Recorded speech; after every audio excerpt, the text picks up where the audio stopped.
महाराष्ट्र राज्यात पाहायला गेलं तर गेल्या काही महिन्यांपासून गुन्हेगारी ही वाढत चाललेली आहे।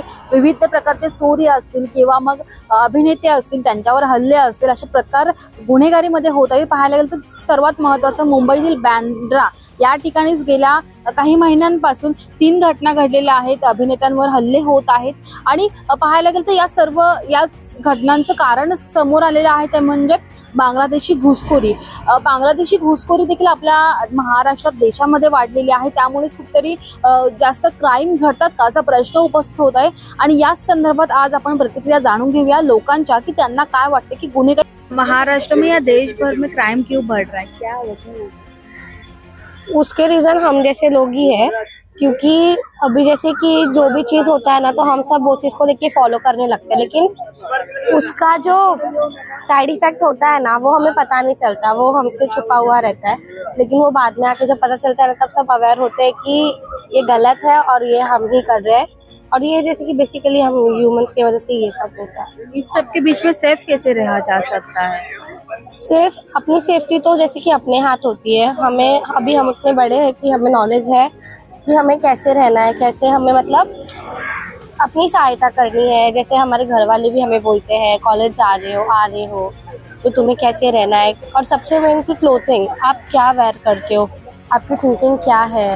सबसे पहले ऐसा बोला जाता है कि लड़कियों को ही बोलते हैं सेफली रहना ऐसा, लेकिन ये पहले लड़कियों को ही समझना चाहिए कि हम हमारा ड्रेसिंग सेंस अच्छा रखें ताकि 4 लोग हमें अच्छे नजर से देखें। बस ये बांगलादेशी घुसखोरी वाढली असं वाटतंय? हाँ होते ना, आता म्हणजे आपले लोकांनाच खालती करतात आणि जे बाहेरचे आहेत ते वरती जातात। लाईक आता आपलीच माणसं म्हणजे खाली जातात आणि जे बाहेरचे आले ते वरती जातात। तर जे तरुण मुलं आहेत तुझ्यासोबत त्यांना काय सांगशील, कशा पद्धतीने सेफ राहायला पाहिजे महाराष्ट्रातील जनता? म्हणजे सेफ म्हणजे आता जे बाहेरचे लोक येतात, कारण की ते म्हणजे त्यांना रोजगार कोण देते ते मला नाही माहित आणि तुम्हाला पण नाही माहित कोण देतं। तर असं नाही झालं पाहिजे, आपल्या माणसांना पण रोजगार भेटला पाहिजे आणि जे हे तरुण पिढी आहेत त्यांना पण शिक्षण मेन घेतलं पाहिजे। ते पूर्ण बांगलादेशी लोक आपले महाराष्ट्रामध्ये घुसतात आहे त्याच्यामुळेच। आता महाराष्ट्रामध्ये एवढा कुठं होता पहिला, आता याच्यामध्ये पण इथं शूटआउट वगैरे झालेलं, आता दिनदाडा आता काय काय व्हायला लागले आपल्या महाराष्ट्रामध्ये। त्याच्यामध्ये मुंबईमध्ये देखील अभिनेत्यांवर हल्ले होत आहेत। आधी सलमान खानवर गोळीबार झालेला। ते अभिनेता ते काय सोडा, ते अभिनेता काय त्यांना काय थोडंफार झालं तर पब्लिसिटी होतं, पण कसं आहे आम जनता आहे त्यांच्यावर पण किती अत्याचार होतात। ते किती लोक येतात, त्यांचं आधार कार्ड नाही काय नाही महाराष्ट्रामध्ये, ते सर्व गव्हर्नमेंटने जरा आता काळजी घ्यायला पाहिजे, व्यवस्थित काळजी घ्यायला पाहिजे आणि त्यांच्यावर कारवाई करायला पाहिजे। पण कशामुळे ही घुसखोरी वाढत चालली, का वाटतंय? ते तर पोलीसच सांगू शकतात ना, आपण काय त्याच्यामध्ये काय सांगू शकत नाही।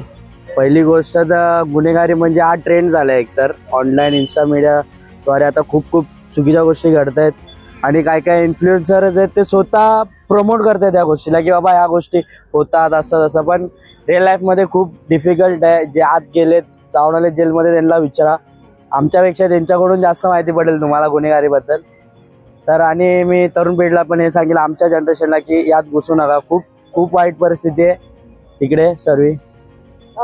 बँड्रा सारख्या ठिकाणी अभिनेता सैफ अली खान असेल किंवा सलमान खान यांच्यावर गोळीबार होते, हल्ले होते, त्यामध्ये काय? तर तेवढं आम्हाला नॉलेज नाही, आम्ही आता सध्या कॉलेजमध्ये शिकतो, पण काय माहित नाही एवढं त्याबद्दल। सामान्य लोकांनी सेफ कसं राहायला पाहिजे? की सामान्य लोकांनी सेफ म्हणजे कुठल्या भानगडीत पडूच नाही, जे काय चाललंय ते आपलं इग्नोर करावं, जे वाईट चाललंय तिथून आपण स्वतः साईडला झालेलं बरं आहे। तर आपण पाहू शकता की महाराष्ट्रासह देशभरात गुन्हेगारी वाढत आहे आणि त्याचं कारण सर्वात महत्त्वाचं म्हणजे की नियंत्रण राहिलेलं नाही आहे। आपल्या भारतामध्ये कोणीही सहजरित्या प्रवेश करत आहेत। सर्वात महत्त्वाचं म्हणजे बांगलादेशींची घुसखोरी वाढलेली आहे, त्यामुळेच या घटना वारंवार घडत असल्याचं देखील काही नागरिकांनी म्हटलेलं आहे। या सर्वावर नियंत्रण मिळवण्याची सध्या ती गरज आहे। आकांक्षी देशमुख, मुंबई।